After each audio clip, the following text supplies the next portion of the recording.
ज्ञानाचार्याकडे गेले मधुराचार्याकडे कुणी एकटं न सुरू तू बघू तो मुळात आपण जमा का कारण कुणीतरी सुरुवात केली लक्षात आलं ज्ञानोबाराच्या मुखातून ज्ञानोबाराच्या नामस्मरणाची सुरुवात करून बघायची ज्ञानेश्वर ज्ञानेश्वर मोठी म्हणता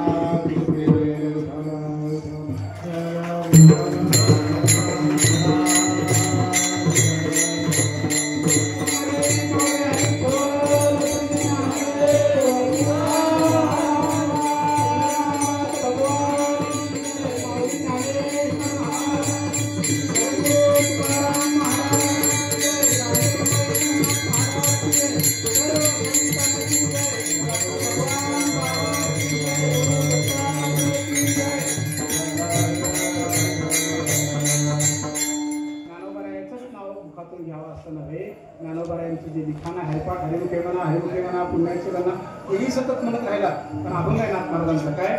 जगता रावया हरिपाठ केला रस हा भरिला संजीवनी माऊली माऊली दयेचे सागर केले उपकार जगावर अंतकाळी ज्याच्या मुखे हरिपाठाला पांडुरंग भेट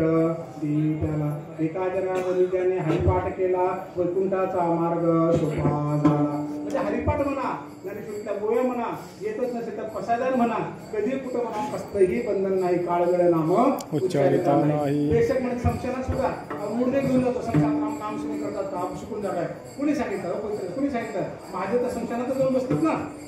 राम बोलू म्हणत जातो ना आपण त्याच्यामुळे काळ वेळाचा काही संबंध नाही प्रत्येक आपण जिथं आहोत आपण बेशक म्हणत जावं भगवंताचं कृपा होते ज्ञानेश्वर ज्ञानेश्वर मुखी म्हणतात फेर 84 लाख शिवलीचा फेरा चुकतो का चुकतो कारण ज्ञानोबा हे मायेचे मालक आहेत जन्म घालणाऱ्या लोकांचे मालक आहेत 84 लाख शिवलीचा फेरा घालण्याची जबाबदारी त्यांच्याकडे आहे आणि माफ करण्याचे पण आहे कसं स्वमायेचे आडवस्त्र लावून 1 लाख ठेवणी सुट बाहेर नटी छायाचित्र 84 स्वमाया